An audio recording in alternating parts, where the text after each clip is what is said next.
Hey, introducing children to the arts is a critical element of growth and development. Studies done in the past decade have shown that children who play an instrument are 30 times nicer, more willing to help, and better at problem solving than children who were not exposed to music. I missed that with our children. We should have had them involved in music some way. But we are so thankful for the work of Decatur Youth Symphony and the role they play in our community. The symphony began in 1998 in a pilot program led by Kay Grubbs, who was the music teacher at the time at Woodmead Elementary. In the pilot program, third grade students received a violin and lessons through the Huntsville Symphony Orchestra. And through the careful stewardship of outstanding individuals in our community, the symphony has grown to an enrollment of over 300 students and 12 orchestras and ensembles. So today, I'm joined by Executive Director of Decatur Youth Symphony, Emily Jones Davis. Emily, thank you for joining us today. And then we have Outreach Director Jessica Clark. Jessica, thank you for joining us. Thank you for having us. All right. So we'll just kind of, I'll be looking to my left and to my right here. And we're just going to have a conversation. Yeah, okay? Sounds good.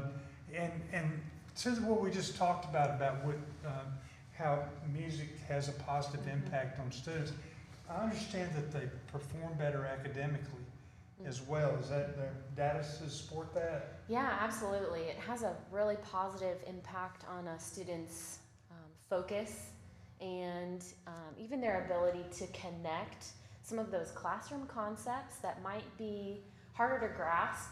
They can kind of create different pathways and different ways of understanding it, even through the music arts. Okay. And we've seen really cool examples of that in the outreach programs that we do. Okay, good, thank you. Did you both love music at an early age? Yeah. Definitely, yeah. So I actually started off on bluegrass mandolin, and I took lessons back when it was Forbes Music. I took lessons with Gerald Parker. So I did that for many years. He's now deceased. Right. Yeah. So I started when I was 8, and then when I was in junior high, I transitioned to classical guitar with Margarita Decatur, who's of course here in Decatur.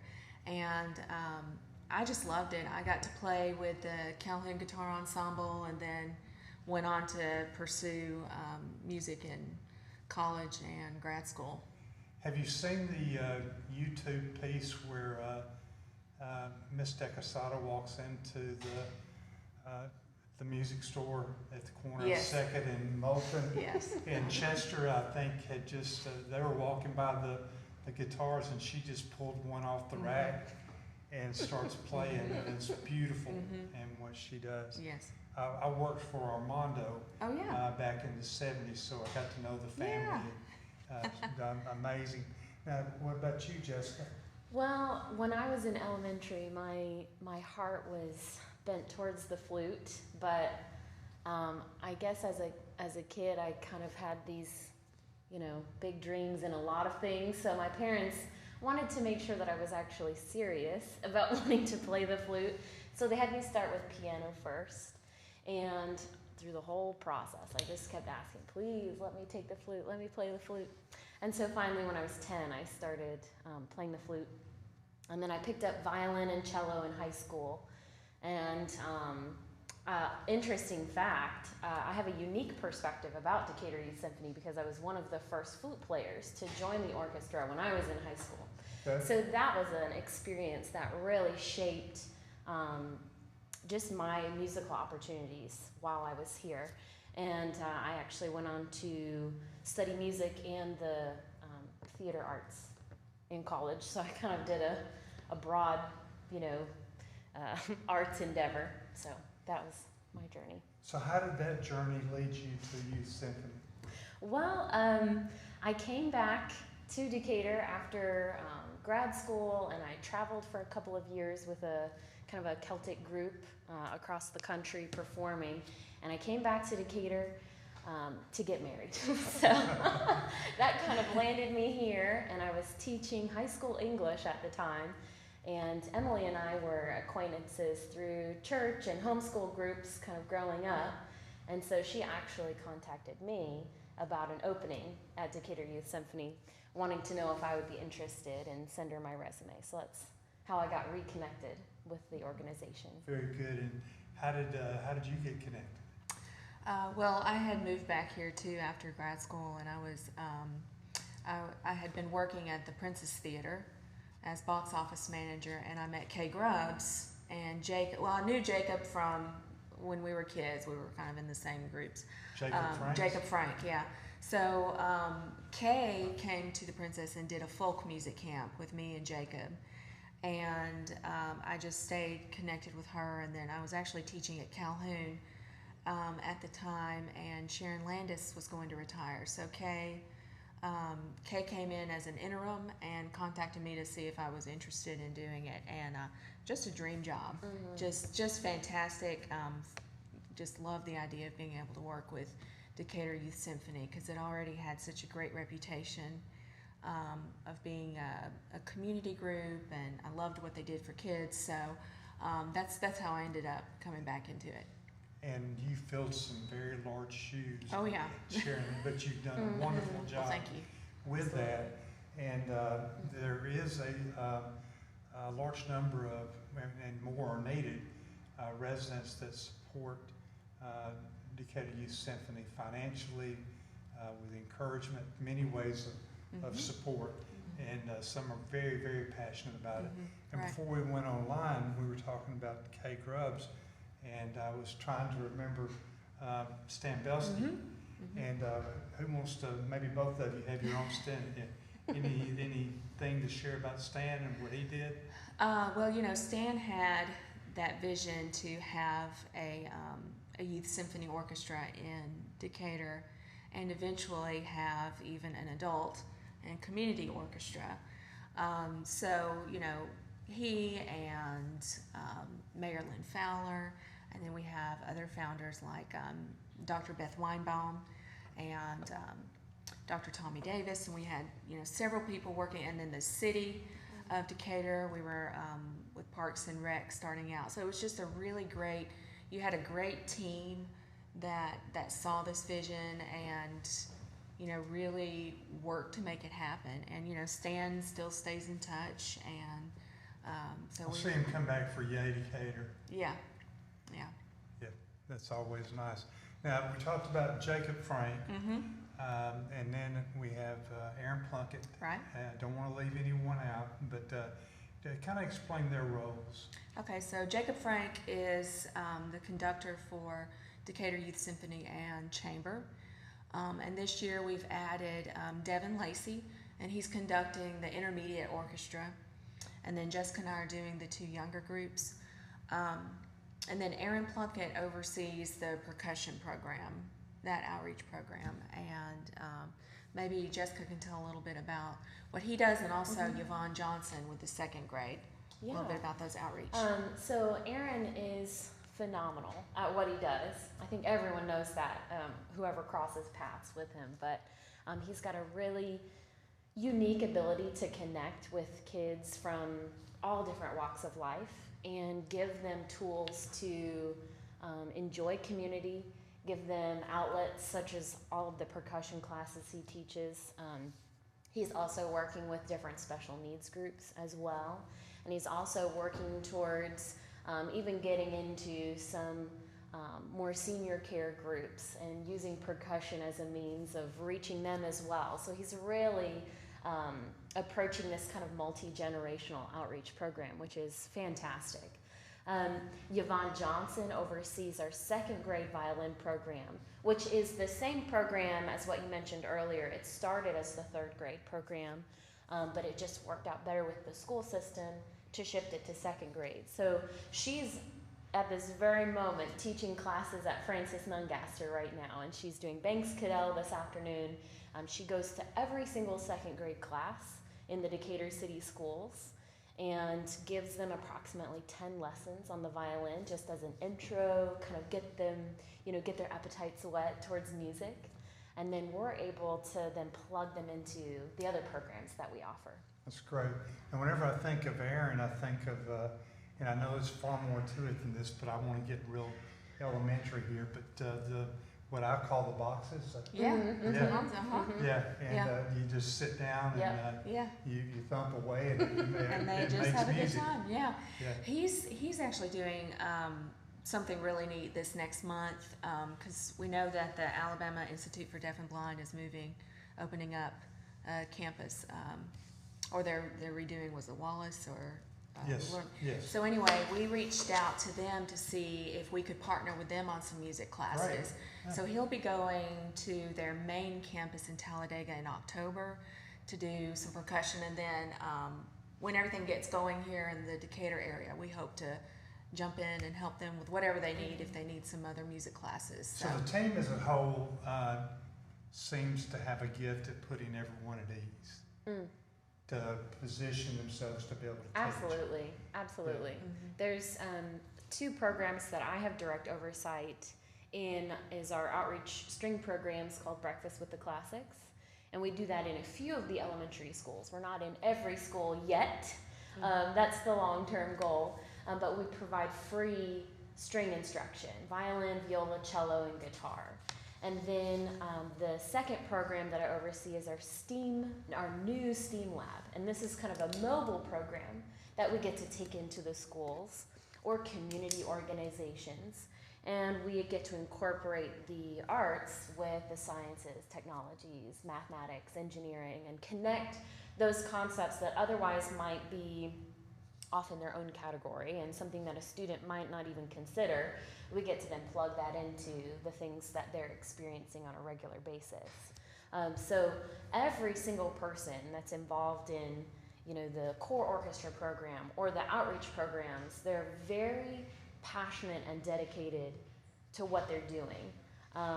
But we're also very flexible. I think that's the biggest Yes. thing we've had to be, especially in this last year and a half, is flexible and figure out how to still accomplish what we're trying to do, Sure. which has been awesome to see. Sure, Yeah. that's great. I like how you use yet. Yeah. That sounds like you've been Yeah. receiving some training from Mayor Fowler. Right. Yeah. Yeah. No means not yet.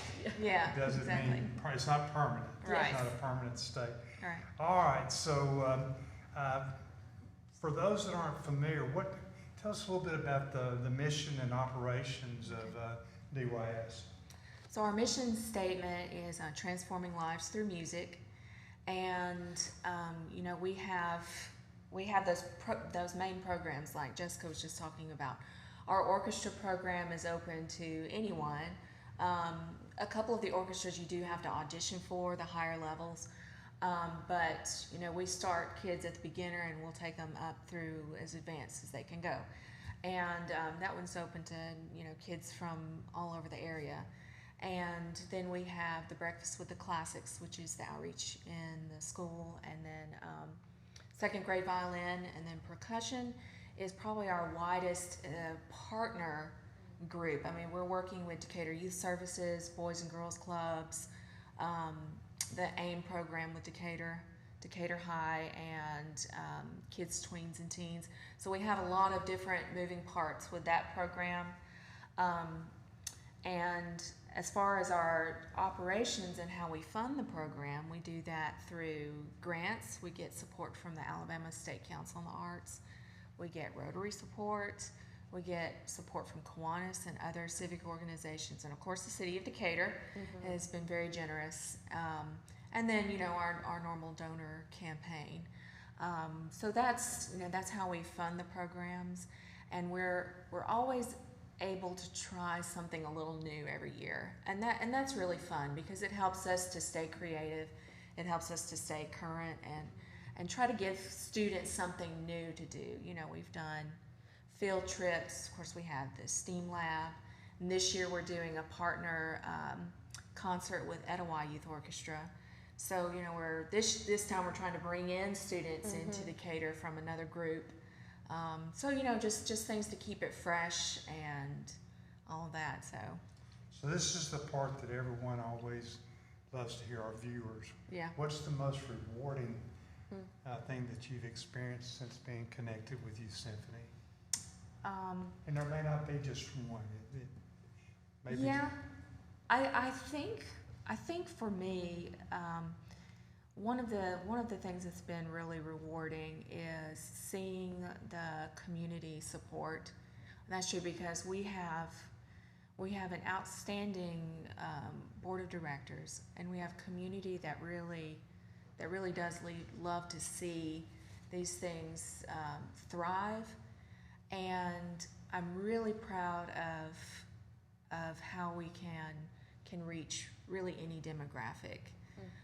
And we really work toward that, whether it be working with the students at the developmental center, or things like getting our printed material translated into Spanish, so we make sure our Hispanic families have the info they need to feel comfortable with what we're doing.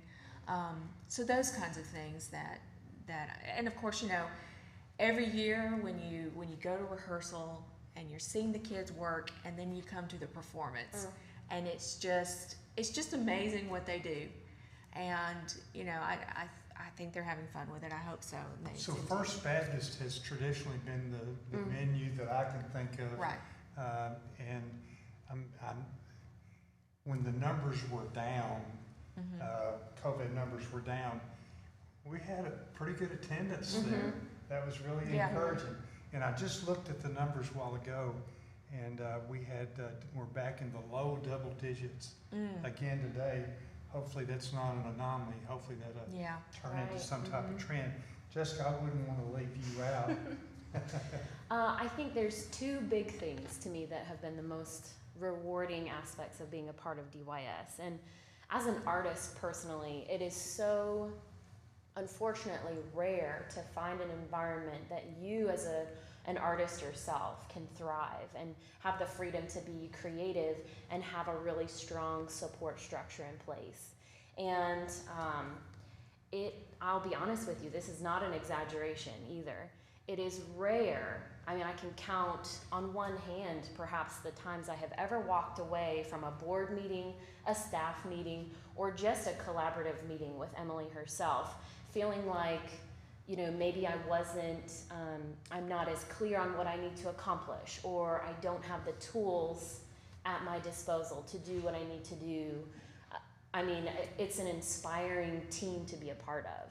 And so that personally is the greatest reward, just to have that support and freedom to go and do what I need to do. And then secondly, being a part of the outreach programs, it is humbling to watch this program impact students. It's also such a privilege and a joy to watch them struggle perhaps at first, but then to grasp this is something that I enjoy, this is something I can succeed at, and there are friends and peers, there's teachers that are encouraging me along the way. I can do this. Even the concept of the students getting their own instrument to work with for the whole year is mind-blowing to them, and it's free. And I love that. I love getting to do what I do. And something on what Jessica was saying too, and she was talking about the team. One thing I really appreciate about them is these are all musicians and teachers with a lot of integrity. Because we are in so many locations, I can't be everywhere to see if they're at school or class. But I know that they're going to be there, which sometimes is kind of rare with musicians. We tend to be a little bit flighty, but they're just fantastic. Good group, as you know. I do. And your board is very passionate about serving for Decatur Youth Symphony. So how someone that's watching today that may have a niece, nephew, grandchild, how do students get connected with Youth Symphony? Well, they can contact us on our website, through our website, DecaturYouthSymphony.org, or they could just email either one of us directly. We have a general email that's just Decatur Youth Symphony at gmail.com, and that one would go to both of us, or just our names, Emily.Davis or Jessica.Davis. But go to your website. The website is probably the easiest. Yeah. Yeah. All Yep. right, very good. And I guess, where do you envision Youth Symphony will, where to be in 5 years from now? Okay, well that's good timing because we just finished our strategic plan. So part of our plan is, of course, expanding the outreach program, the Breakfast with the Classics, and then we have in our plan over the next few years to start working on some adult beginner classes and sort of bringing to life that adult community group of beginners and so on that would like a place to play too. So we're going to be working on that and hopefully working with Orchestra Sul Ponticello too and partnering with them to see the next level of adult community band. And that'll be a place too where some of our students can plug in after they graduate and go to college and so on. Is that Villiard? Mm-hmm. Okay. Yeah. Good. I struggle with his name. Yeah. Well, thank y'all so much for joining us Thank you for today. having We us. certainly appreciate that. And to our viewers, I want to just remind you, maybe whenever you walk into an event and you hear violins or music being played, look around, and if you see someone with a black dress on or black slacks and a white shirt or something along those lines, chances are that's the Decatur Youth Symphony or someone associated with them, and they'll have someone there that is giving their time, investing and leading them, and for that we really appreciate all that Youth Symphony does and the return that the students receive on that investment. And so again, we want to thank you for being with us today. We want to remind you to text Decatur to 42828. That's 42828 to sign up for the city's digital newsletter. And until next time, be safe and be kind. Thank you.